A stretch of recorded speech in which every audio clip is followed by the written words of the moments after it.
ஓம் சத்குருவே சரணம். வாத்தியார் மகராஜ்க்கு ஜெய். குருவர்களால் கால ரகசியப்பத்தை வீட்டில் பார்க்கக்கூடிய விஷயமானது அப்படி பார்த்துட்டிங்கன்னா, இந்த மால்ய அமாவாசையோட சில முக்கியமான குறிப்புகள் அப்படின்ட்டு எடுத்துக்கலாம். ஏன்னா மால்ய அமாவாசையை பற்றி நிறைய விஷயங்கள் உண்டு. பட் இருந்தாலும் இப்போ இந்த விஸ்வாவசு ஆண்டோட இப்போ வரக்கூடிய இந்த செப்டம்பர் மாதம் 21ஆம் தேதி ஞாயிற்றுக்கிழமை அன்று அமாவாசை இருக்கு இல்லையா, அது மால்ய அமாவாசையாக இருக்குது. அன்றைக்கி என்னெல்லாம் கால அம்சங்கள் இருக்குது, ப்ளஸ் கிரகங்களோட சஞ்சாரம் என்ன வகையான அனுகிரகம் பண்ணுறதுக்கு ரெடியாக இருக்காங்க அப்படின்ற ஒரு விஷயத்தை மட்டும் மேலோட்டமாக பார்த்துக்குவோம். அதெல்லாம் பார்த்துட்டா என்ன ஒரு சந்தோஷம் பார்த்துட்டிங்கன்னா, நம்ம செய்யக்கூடிய அந்த தர்ப்பணாதி பூஜைகள் தான தர்மங்களுக்கு கொஞ்சம் இன்னும் ஒரு உத்வேகம் நிச்சயமாக கிடைக்கும்.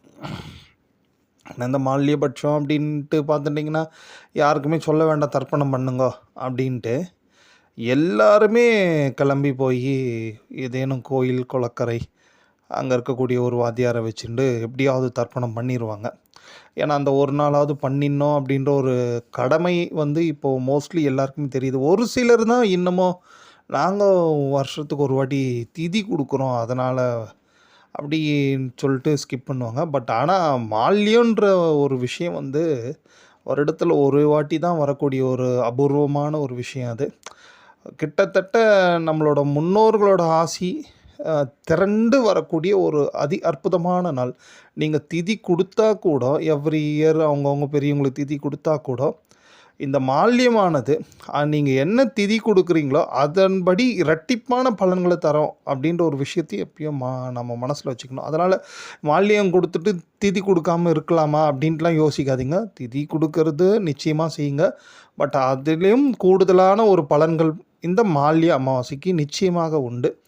அதன்படி நீங்கள் பார்த்துட்டிங்கன்னா இப்போ இந்த கால அம்சம் எப்படி இருக்குன்னா, முதல்ல ஒரு விஷயம், நம்ம அடியார்கள் ஆகட்டும் தெரிஞ்சவங்க எல்லாருமே கொஞ்சம் இலவசமாகவே முடிஞ்ச அளவுக்கு இந்த தர்ப்பணம் பண்ணணுன்ட்டு விருப்பப்படுறவங்க எல்லாரையும் அவங்களெல்லாம் கூப்பிட்டு ஒரு ஒன்று சேர்த்து அவங்களுக்கெல்லாம் இலவசமாக தர்ப்பணத்தை சொல்லி கொடுத்து பண்ண வைங்க. அதெல்லாம் ஒரு மிகப்பெரிய புண்ணியம்.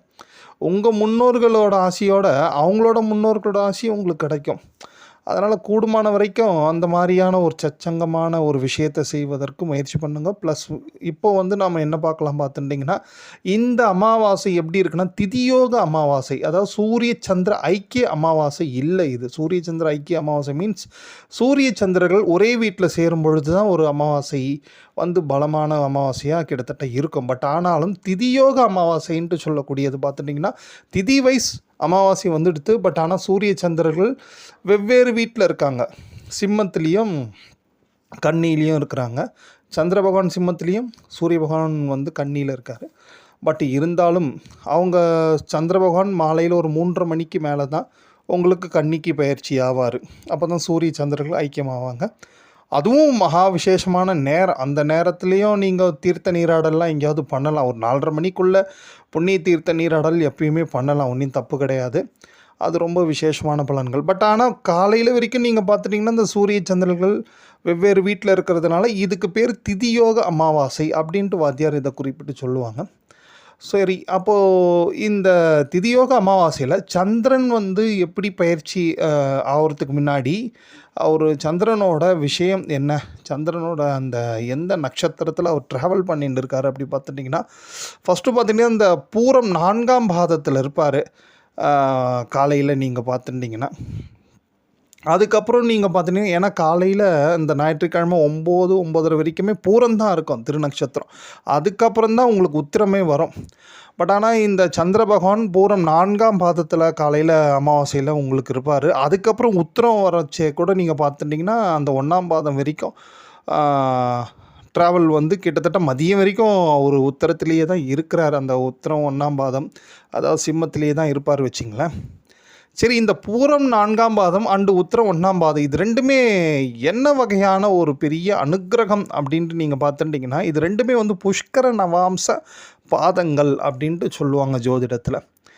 அதாவது ஒரு நட்சத்திரத்துக்கு 4 பாதங்கள். அந்த 4 பாதங்களில் ஒவ்வொரு நட்சத்திரத்துக்கும் ஒவ்வொரு விதமான பாதங்கள் புஷ்கர நவாம்சம் அப்படின்ட்டு சொல்லுவாங்க. அந்த பாதத்தில் இருக்கக்கூடிய கிரகங்களானது அதிமகா வல்லமை அதிமகா வலிமையானதாகவும் வேண்டும் வரங்கள் தரக்கூடியதாகவும் இருக்கும் அப்படின்ற ஒரு விஷயந்தான் இந்த புஷ்கர நவாம்சத்துக்கு ஒரு விசேஷமான விளக்கங்கள்லாம் நிறைய உண்டு. பட் இருந்தாலும் இப்போ நம்ம பார்த்துட்டோன்னா இந்த மால்ய அமாவாசையில் சந்திர பகவான் நல்லா பலமாக புஷ்கர நவாம்சத்துலேயே அப்படி ட்ராவல் பண்ணிட்டு போகிறாரு. பூரம் 4ஆம் பாதம், அதை அடுத்து உத்திரம் 1ஆம் பாதம் அப்படின்ட்டு. ஸோ இது நமக்கு மிகுந்த ஒரு வலிமையான ஒரு அமாவாசை தான் இது. ஏன்னா இந்த மாதிரி சந்திரன் முழுமையாகவே அடுத்தடுத்து புஷ்கர நவாம்ச பாதங்கள்லேயே ட்ராவல் பண்ணுறதுனால. ஸோ அதனால் நமக்கு என்ன ஒரு விதமான அனுகிரகம் கிடைக்கும் அப்படி பார்த்தாச்சுன்னா, பித்ருக்களோட ஆசி நமக்கு முழுமையாக கிடைக்கும். காரணம் என்னென்னா, பித்ருக்களுக்கு அதிபதியாக விளங்கக்கூடிய சிவசூரிய நாராயணருக்குரிய ஒரு காலம்தான் அந்த ஞாயிற்றுக்கிழமை. அன்று சந்திரனும் ஒரு வலிமையான பொசிஷனில் இருக்கும்போது வரக்கூடிய ஒரு அமாவாசையில் நாம் இந்த மாதிரி முறையாக நிச்சயமாக தர்ப்பணம் பண்ணிவிட்டு, அதுக்கடுத்து வரக்கூடிய நமக்கு அடுத்தடுத்து நீங்கள் முடிஞ்ச அளவுக்கு உங்களால் முடிஞ்ச தான தர்மங்கள் பண்ணிட்டீங்கன்னா பித்தர்களோட ஆசி நிச்சயமாக உண்டு. ஏன் அப்படி சந்திரனை வலிமைப்படுத்தி பித்தர்களோட ஆசி அப்படி பார்த்துட்டிங்கன்னா, ஒரு சில வேதங்களில் ஒரு சில பிதர்களுக்குரிய மந்திரங்கள்லாம் உண்டு. அதில் பார்த்துட்டிங்கன்னா இந்த சுக்ல யஜுர்வேதத்தில் கூட ஒரு மந்திரம் ஒன்று உண்டு, கானவாசாகா அப்படின்ட்டு ஒரு அத்தியாயத்தில் வரும்.